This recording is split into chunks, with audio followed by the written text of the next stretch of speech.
Hey guys, so in this video we're going to talk a little bit about the concept of texture and what it can do for you as a digital artist. So I know I got my picture up here, I'll come back to that, but really what I want to do is I want to open up some files for you.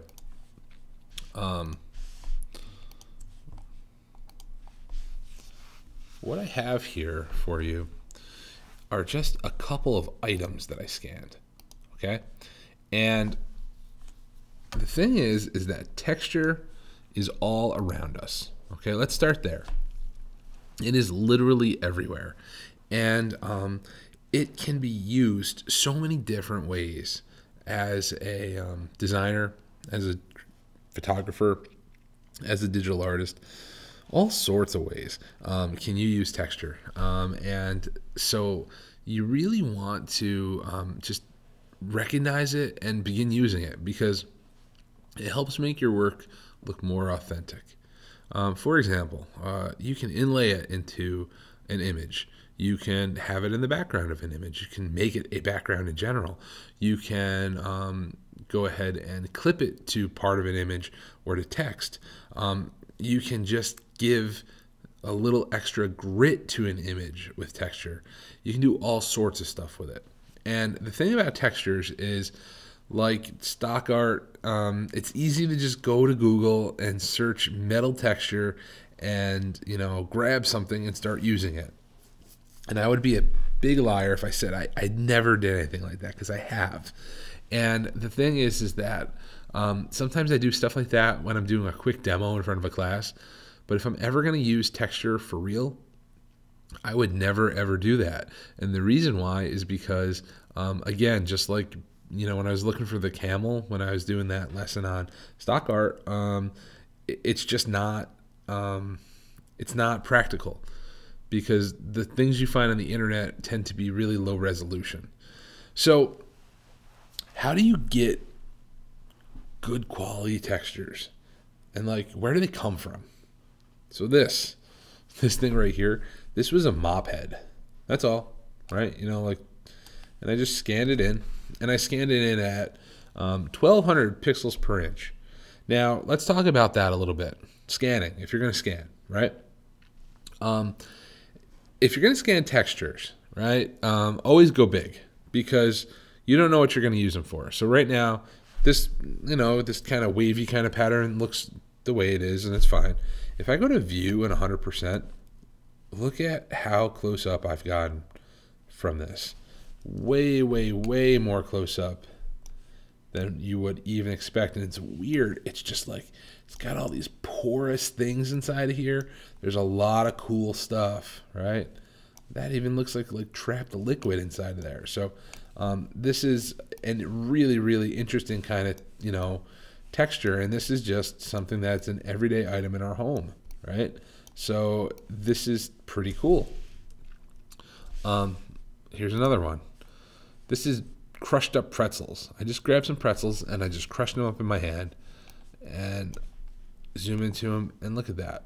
While it does kind of appear to have that effect, over here on the edges where there's just kind of some of them kind of floating, if I selected a lot of those, I could go ahead and I could make that look like maybe like dirt that's been flying up on the ground, or maybe like snow or something like that, something weather related. This thing here, this is a lot of foil, and if I go ahead and I zoom in 100% there, this actually was not scanned in at 1200. Or actually it was, it wasn't zoomed in quite a bit. I can definitely get some real cool reflective kind of things happening here. There's another one here. I think I messed up. Yeah, check out this. This is bubble wrap, right? View, zoom in 100%. Bam! Look at that. It's cool, right?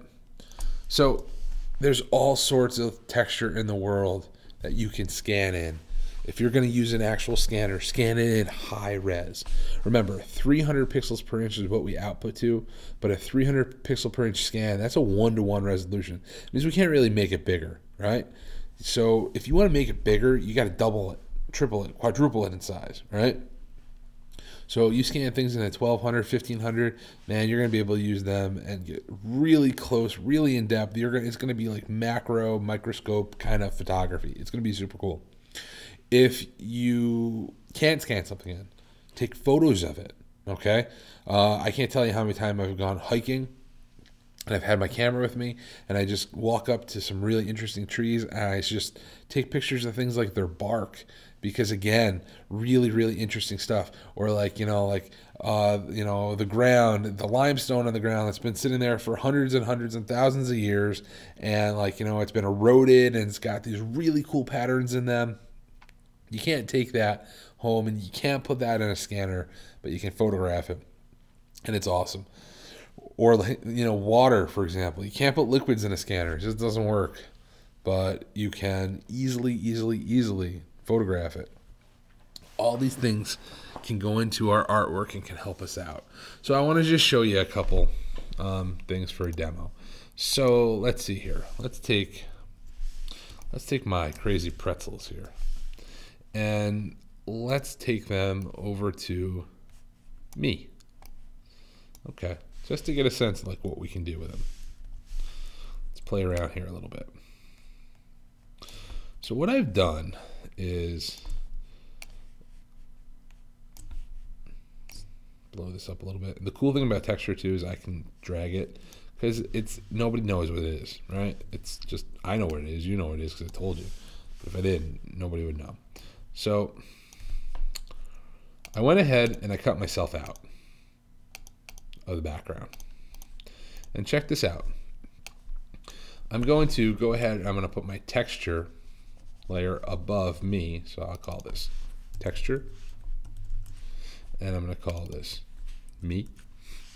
And I'm going to roll my mouse in between the two of them, and I'm going to hold down the Option key, and I'm going to click. And hey, look at that. What I did is I've gone ahead and I've clipped this texture layer to the document bounds.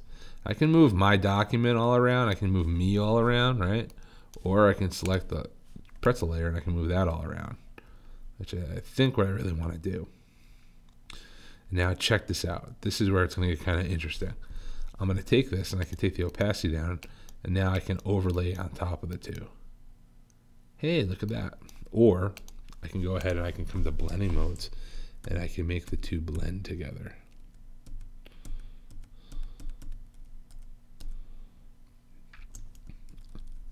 I kind of dig what my shirt looks like with that on top of it in color dodge.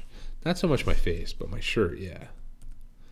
My face kind of looks interesting here in color burn. Now, when I say interesting, I kind of feel like I look like, like Freddy Krueger a little bit, right? Like kind of like I've been like, I'm like a angry kind of burn victim. But I'm going to play around with things like opacities, and I'm going to experiment with this a little bit, and I'm kind of digging it, right? So check this out. What did I say? Color burn, and did I say color dodge for the other one? Yeah, I kind of like the way that looked, and I kind of like the way the other one looked. So check this out. I'm going to put this in here a couple times. I'm going to, first I'm going to duplicate it, right? So I got a couple of them in here, right? And this first one, I'm going to put a mask on here.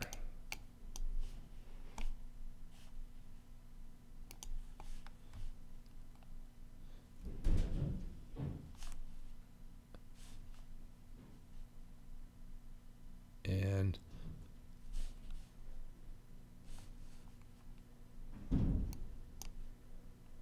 I'm going to take a brush tool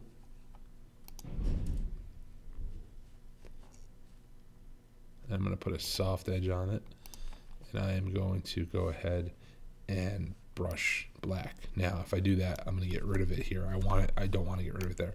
I want to get rid of it on my face. Okay. Just doing the brush tool.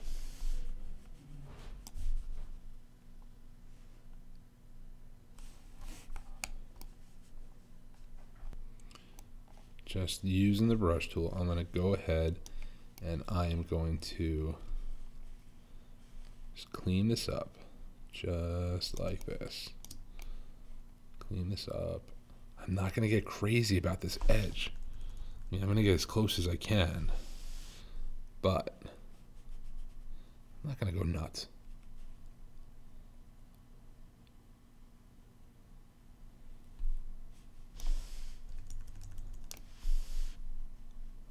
Cool, cool. Okay, all right. And now check it out. It looks like I have got a shirt on that's got a mold problem, or like, you know, I kind of like puked all over myself. Okay, now let's turn this one on, right? All right, what did we say before? Color burn, right? Yeah, color burn.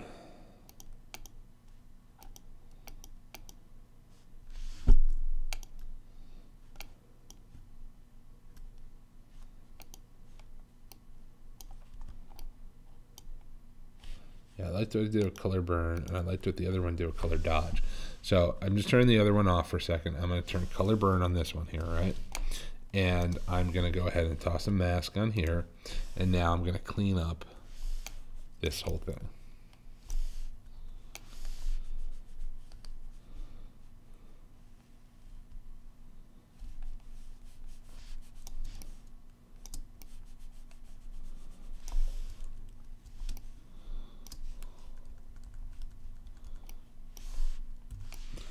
And get right in here.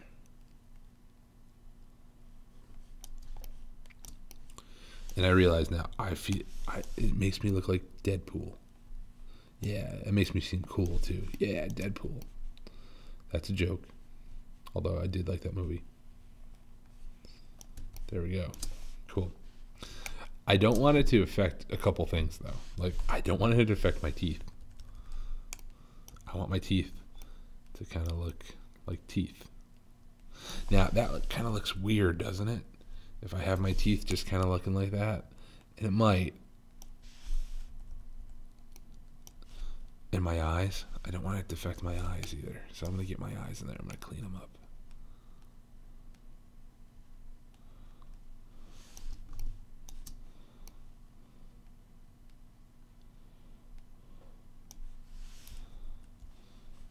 And then I'm going to take this, I'm going to bring the opacity down. There we go.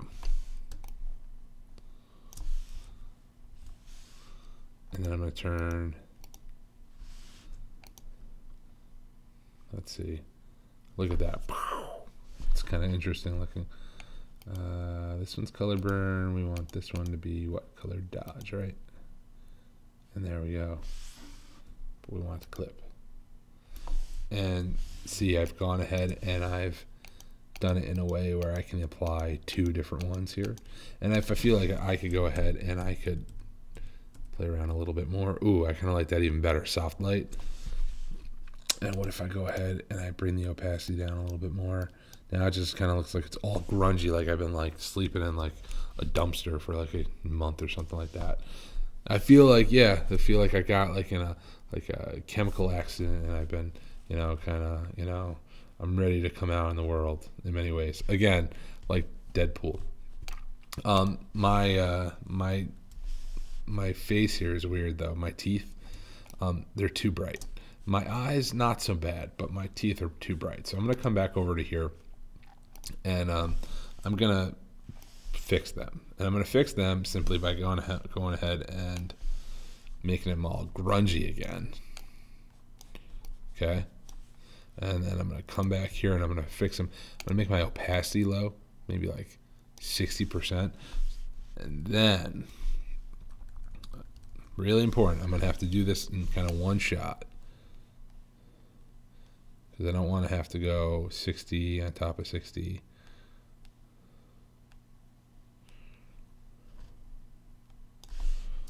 That's pretty good. Now let's get my eyes in here. I'm going to get a little smaller so I can get into my eyes really quick and easy. Just like this.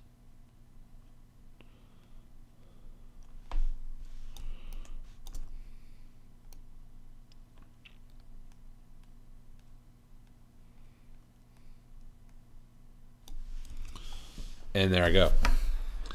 So that's pretty interesting looking. And again, just so we're clear, let's delete the layer mask and increase this 100%. Those guys, those were pretzels. That's what they were, right? Remember? Pretzels? And then look what it did to me. Okay? So, and you know, this is how we get special effects. This is just how we do it, right?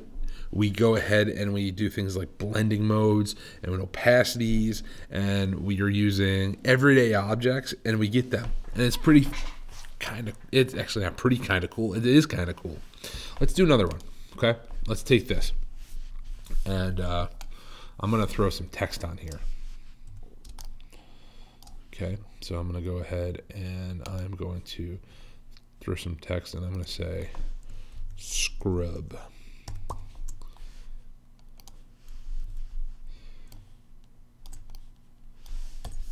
And I'm going to open up my character palette. I kind of want a fat font, kind of like a heavy kind of thick font. Arial Black could do it. Oh, that's better though. Arista 2.0 alternate. I'm digging that one. That's cool. Okay, let's pop that through there. Now check this out. I'm gonna take my background layer. I'm just gonna make it a regular layer. So this is on here and this is on here. All right. I'm gonna do the same thing as I did before. I'm gonna put the layer on top, or excuse me, the texture on top of the scrub layer, and I'm gonna command click, or excuse me, option click in between them, alt click on a PC. So again, roll my mouse in between the two layers, hold down the alt or the option key and click. And there we go. Now, this is where it gets fun, okay? I'm gonna go ahead and now on the scrub layer, I'm gonna go to my things like my layer styles. And I'm gonna go to something like bevel and emboss. And do you see how that simple bevel just kind of made it look like 3D? Here's what it looked like a second ago. And here's what it looks like now. And it already looks better. With that one little kind of default bevel, that inner bevel default, already made it look better. Let's play around a little bit more.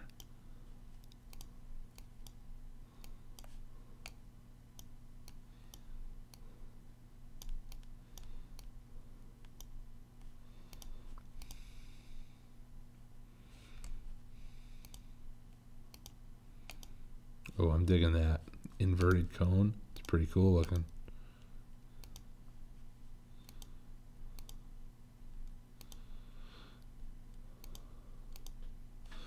Let's do a little drop shadow.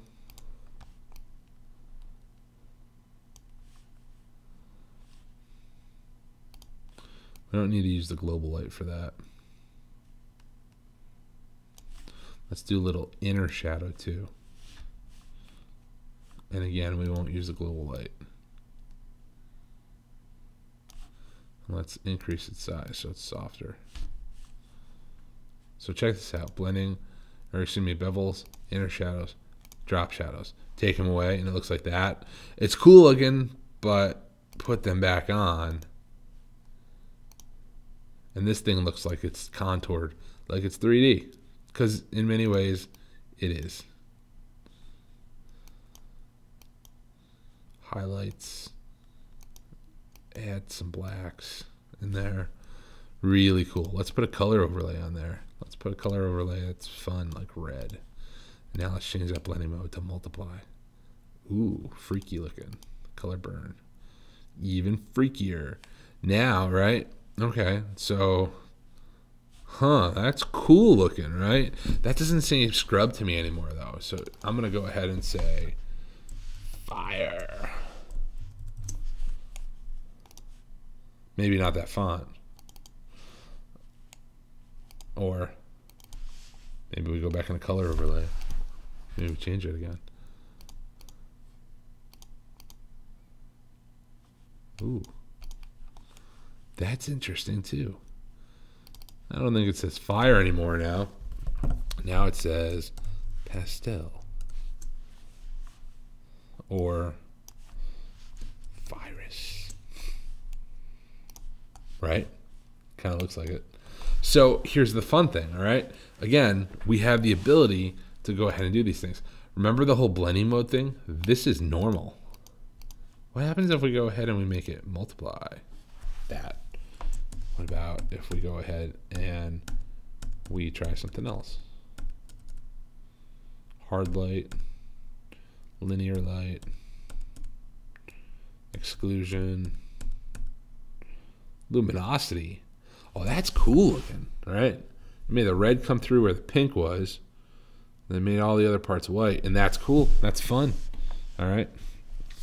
And actually that kind of really makes Virus kind of stand out. And again, without it, it looks like that. And without the effects, it looks like that. Put the effects on, and we have the added texture. And now we've gone ahead and we've turned this thing into more than it is. And this is still text, right? So we can still do, oops, not that. We can still do this. Play around with things like kerning, tracking, all that stuff that matters.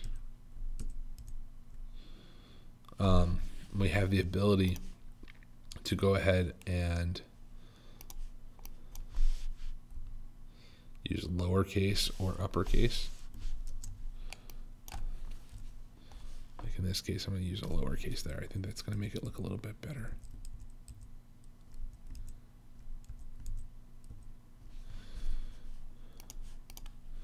And we have the ability to modify this thing because the text gets to stay live, and so does the texture. The text and the texture become kind of, you know, the same thing. Now check this out. Let's say I like this. I like this a lot, and I want to move this over to, you know, my other image, right? Let's say I want to move this over to the image with me on it, right? This virus text. It's awful, but let's do it, okay? Okay, let's do it. I'm going to click, I'm going to move, and hey, it moved the texture. Oh, that means I must select the text, right? I'm going to click and I'm going to move the text, and it moved the text. But why didn't it move them together? It's because these two things are separate. Two separate layers. Even though I can kind of move them together, it's the same thing. If I try to come over here and I try to move me, watch. I move, but the whole kind of like mask thing, that stays in one spot, right? But I'm moving around. So that's not cool. So what I want to do is this. I want to select these three things, and I want to link them together. So now when I move one, everything moves. And the same thing over here. I can link them. And now when I move one, everything moves. Now, the only thing that I think I would bring up is that when you do that, right? When you move these things from one to another like that, is now you got a bunch of layers, right? So this would probably be a good reason to go ahead and say merge visible, but hold down your option key. And then what you'll get is you'll get an actual singular layer that's got all that stuff together in it now. And that's just going to be easier for you to manage. Okay, it's just like I've got myself and I've got, you know, these different kind of crumbs things, you know, these crumbs here. Again, merge visible, and I'm going to hold down the option key. And now I've got a singular layer. I've got another singular layer. And there I go. It's like the virus from The Walking Dead. But it's a sitcom, so I'm smiling. That's what's going on here. I just figured it out, guys. Okay? So we can go ahead and I'm going to put the texture in the background now, just in general.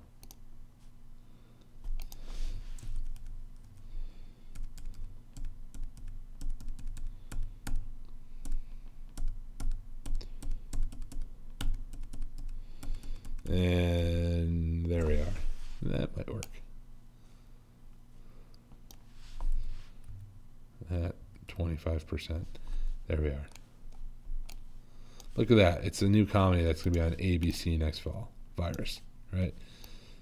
just what you do. Just don't say hi to this guy because you might contract it. That's all.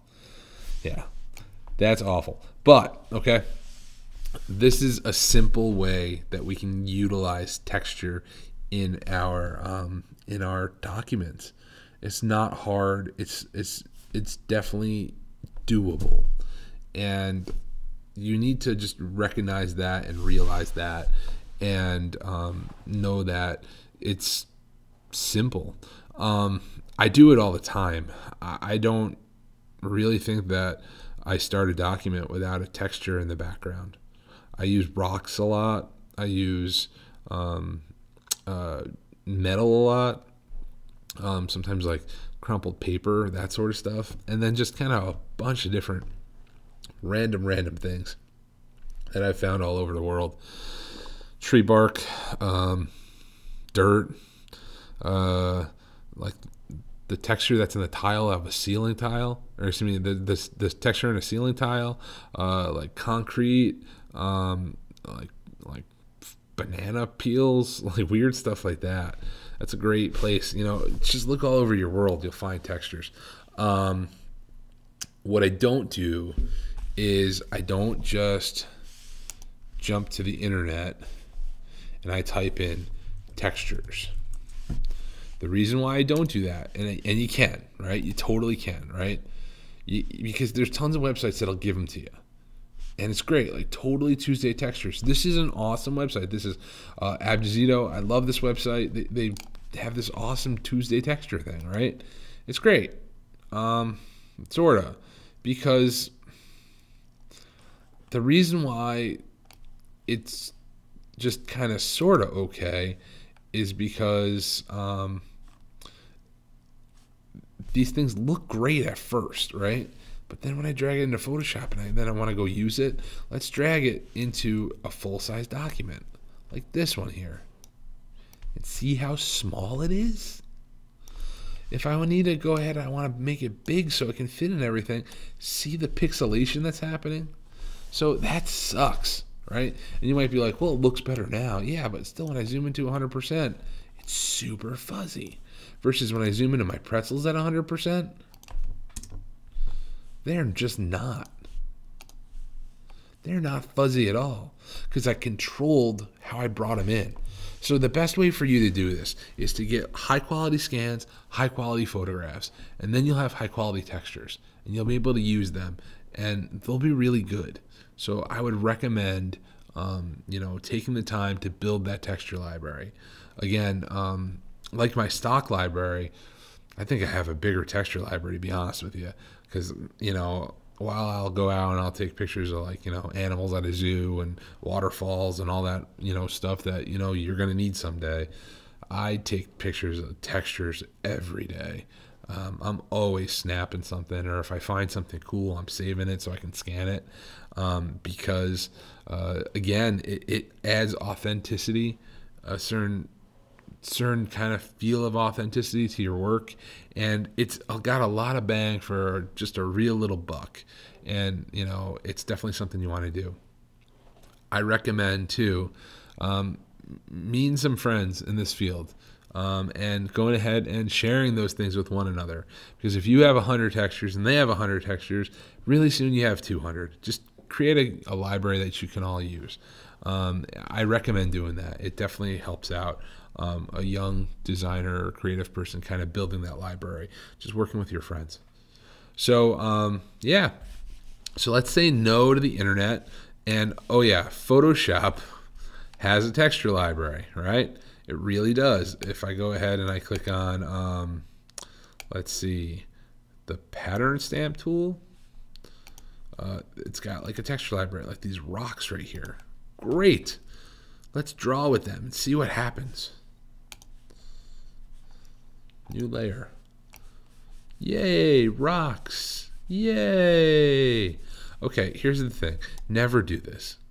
Please don't. Because the reality is that two things. One, they're not that big. And they don't really get bigger. They can get a little smaller, but they definitely don't get bigger. Two, Everyone and their mom who's ever used Photoshop has seen all these before. And so they're just going to look, again, you're going for authenticity and they're going to look unauthentic. So don't bother doing that. You can spot them out like like they just stick out. So you want to just stay away from that as much as humanly possible, and take care and just make your own. If you need help scanning, if you don't remember how to do that from Graphics One, please feel free to send me an email and I can help you out. You can come visit me up at the lab, or I can chat with you in like an online office hour and figure out what kind of scanner you have and kind of walk you through the process. So I'd rather do that than you go online and pick up crappy textures, because they're not going to be worth anything for you, and you really want to make this part of your work. All right, well, enjoy that, experiment. What I want you to do from a texture standpoint is I want you to do stuff like this, okay? And stuff like this. I want you to practice and make a few ones like these, okay? Just experiment, right? And just try some different things. Try clipping them into, editable things like text. Try clicking them into uneditable things like, images, and try blending modes and try opacities, and have fun with it and enjoy it. Thank you.